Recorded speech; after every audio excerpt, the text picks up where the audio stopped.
Je crois, donc je parle. Bienvenue dans mes articles en podcast.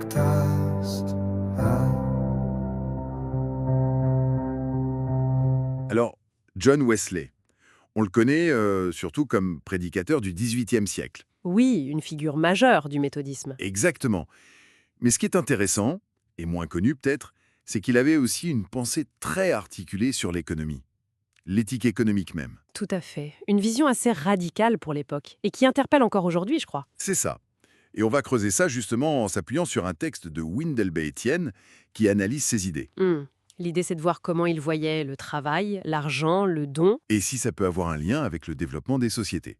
Bon, notre mission, si on peut dire, c'est de décortiquer ces trois grandes maximes. Voir si ça résonne toujours. Voilà. Alors, allons-y.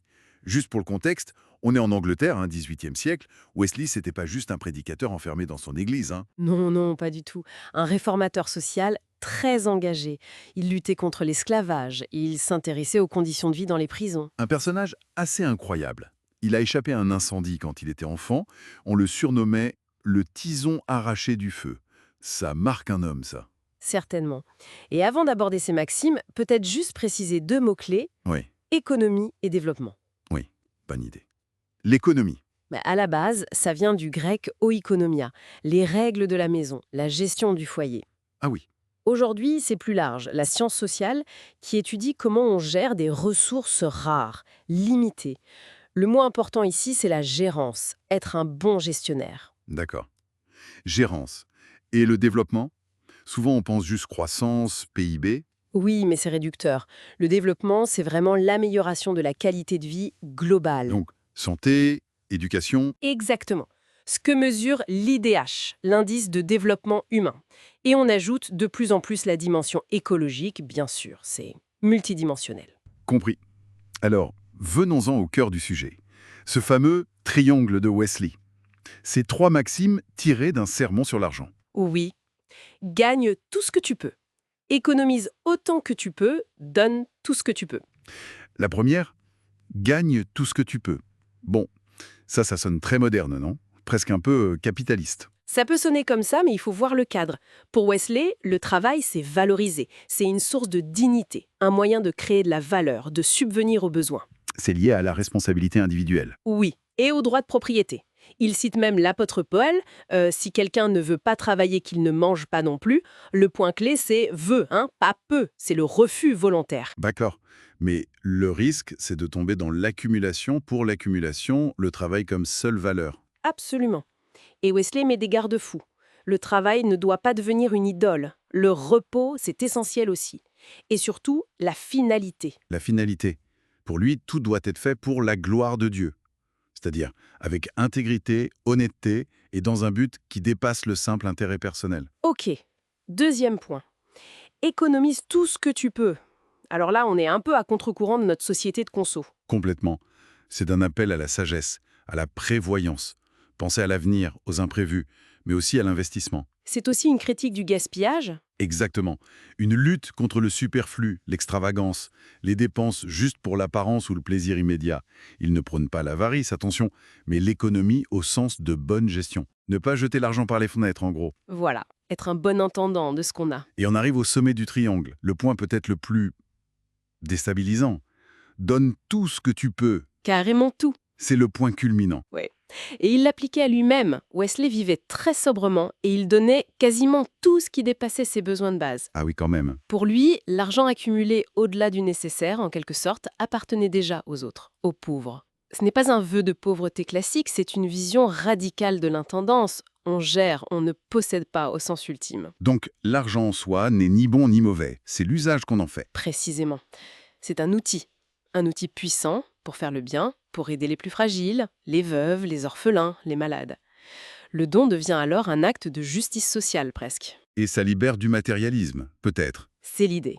Certains disent même que la générosité est bonne pour la santé mentale. C.S. Lewis disait que le vrai don, c'est celui qui nous coûte un peu. Wesley était dans cette logique. Fascinant ce triptyque.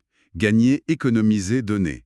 Alors, la grande question, est-ce que ce genre de principe, appliqué collectivement, ça peut vraiment influencer le développement d'une société? Weber avait fait un lien entre protestantisme et capitalisme. C'est ce que le texte source explore. Historiquement, on peut voir des corrélations. Aux États-Unis, par exemple, fondés en partie sur des valeurs comme le travail, la liberté, la propriété, Hmm. il y a aussi une tradition philanthropique très forte qui perdure. On pourrait voir des échos aussi dans certains pays d'Europe du Nord. Mais bon, il y a des contre-exemples évidents, non? Des pays très développés qui n'ont pas cette racine judéo-chrétienne. Absolument. Le Japon, la Chine, d'autres modèles, d'autres histoires, même s'il y a eu des influences et des apprentissages mutuels, bien sûr. La Russie orthodoxe, l'Inde avec sa propre complexité. C'est jamais simple. Non. Et puis, le développement, on l'a dit, c'est complexe. Économique, social, environnemental. Aucune tradition, aucune religion n'a la recette miracle. Alors qu'est-ce qu'on retient de l'analyse de l'auteur finalement? L'idée forte, c'est qu'au-delà de l'étiquette religieuse, c'est peut-être le respect de certains principes fondamentaux qui comptent. Lesquels par exemple? Le travail honnête, la justice, la bonne gestion des ressources, l'intendance encore elle, le partage, la solidarité. Quand ces valeurs sont mises en pratique, peu importe le contexte culturel exact, ça semble favoriser un développement plus harmonieux, Une question de valeur universelle en quelque sorte. peut-être, ou du moins de valeurs constructives pour une société. En tout cas, le cadre de Wesley, gagner, économiser, donner, reste une interpellation puissante. Oui, une éthique de la responsabilité. C'est ça. L'économie n'est pas une foi en soi, mais un moyen. Au service de quoi? C'est la question de Wesley. C'est une éthique de l'intendance, vraiment. Et ça nous amène à une réflexion finale peut-être. Au-delà de Wesley, au-delà même de la religion. Comment nos propres valeurs personnelles, quelles qu'elles soient, façonnent nos choix économiques au quotidien?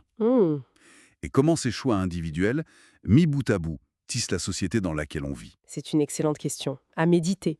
Qu'est-ce qui guide nos décisions avec l'argent, le travail, le partage? Voilà, une question ouverte pour poursuivre la réflexion.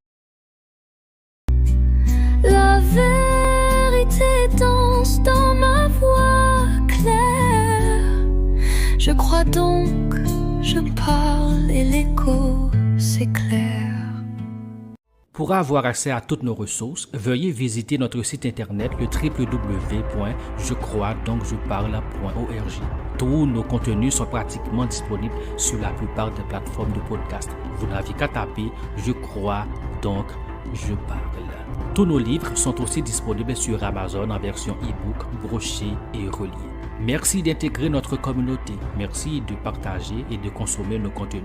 Que Dieu vous bénisse abondamment. Grandissons ensemble dans la grâce et la connaissance de Jésus-Christ, notre Seigneur.